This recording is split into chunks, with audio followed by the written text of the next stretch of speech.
Di sini sangatlah jelas bahwa sila ini merupakan perwujudan dari mengatasi paham perseorangan, golongan, suku, bangsa. Dalam sila ini menggambarkan bahwa kita sebagai warga negara Indonesia harus bersatu dan mengutamakan kepentingan bangsa Indonesia lebih baik dari kepentingan perseorangan, golongan, maupun suku bangsa.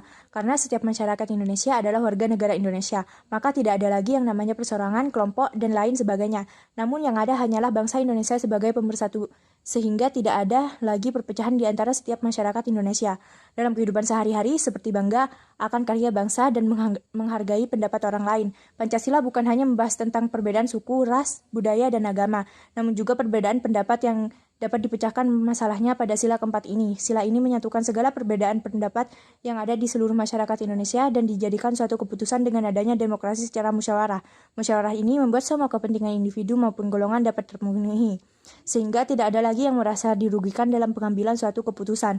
Dalam kehidupan sehari-hari dapat dicontohkan dengan saling menghargai pendapat. Terkadang dalam melakukan suatu tugas membutuhkan pendapat dari orang lain supaya tugas tersebut berjalan dengan lebih efektif. Di saat seperti ini menghargai pendapat orang lain sangatlah dibutuhkan.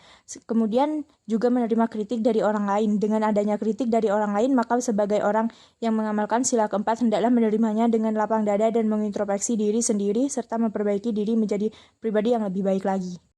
Setiap warga negara memiliki hak dan kewajiban dalam membela negara. Upaya bela negara diperlukan karena adanya tanggung jawab untuk mempertahankan keutuhan negara. Upaya bela negara yang saya lakukan adalah dengan melestarikan budaya Indonesia, yaitu melalui memperkenalkan makanan khas daerah. Karena saya berasal dari daerah Madura, maka saya ingin memperkenalkan sate Madura. Madura, selain terkenal dengan pulau garamnya, juga terkenal dengan satenya.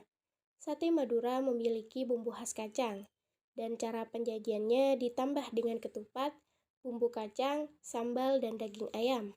Sate Madura sudah banyak ditemukan di wilayah Nusantara, jadi tetap lestarikan budaya Indonesia karena merupakan bentuk nyata dari bela negara.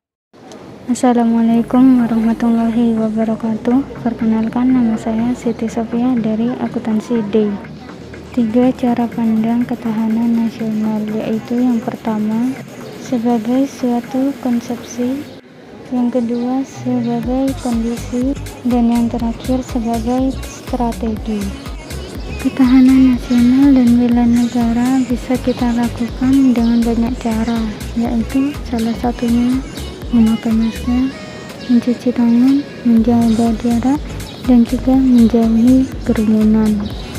Sekian dari saya, terima kasih. Wassalamualaikum warahmatullahi wabarakatuh. Assalamualaikum warahmatullahi wabarakatuh. Saya Anita Rahman dari akuntansi D.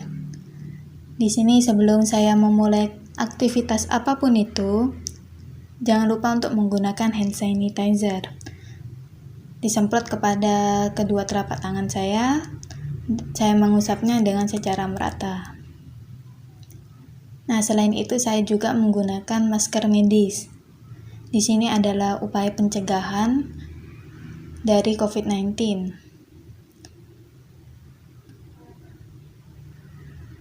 Nah, sekarang saya sudah siap melakukan aktivitas.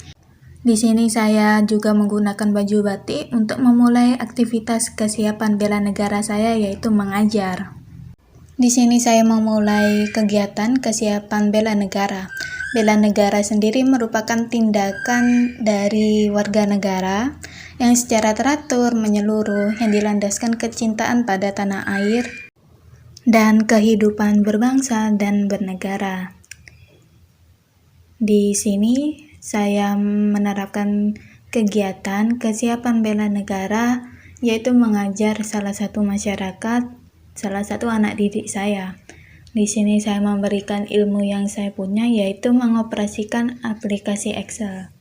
Tak lupa saya juga menyuruh anak didik saya untuk mencatat mengenai dasar-dasar dari aplikasi Excel dan juga rumusnya, agar bisa tetap dibaca, tidak lupa, dan juga bisa mempraktikkan sendiri. Nah, di sini anak didik saya sedang praktek apa yang saya berikan tadi. Sekian dari saya, terima kasih. Wassalamualaikum warahmatullahi wabarakatuh. Salah satu cara saya dalam menunjukkan sikap implementasi bela negara adalah dengan melestarikan pakaian adat Indonesia. Kebaya adalah salah satu pakaian adat yang berasal dari budaya masyarakat Indonesia, terutama paling banyak ditemukan di Jawa. Selain di Indonesia, kebaya juga dikenakan oleh sebagian kecil masyarakat Jawa dan Melayu di Malaysia, Brunei, dan juga dikenakan oleh masyarakat Tionghoa Peranakan di Singapura.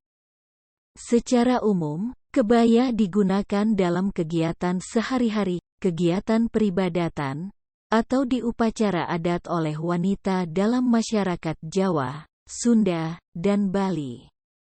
Kebaya biasanya terbuat dari bahan tipis yang dikenakan dengan sarung, batik, atau pakaian rajutan tradisional lainnya seperti songket dengan motif warna-warni.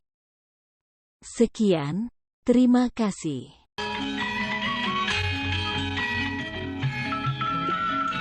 Perkenalkan, nama saya Roshidatul Amalia dengan NIM 2102211000151. Di sini saya akan memperkenalkan salah satu kebudayaan yang ada di Indonesia. Salah satunya yaitu tari tradisional yang berasal dari Kabupaten Sumeneb, yaitu tari Moang Sangkal. Sebagai warga negara, kita wajib untuk turut serta dalam bela negara. Tidak harus dengan menumpahkan darah kita melakukan bela negara. Bela negara dapat dilakukan dari hal-hal kecil dengan mengetahui dan menambah wawasan kita tentang kebudayaan Indonesia. Bela negara adalah kewajiban setiap warga negara Indonesia.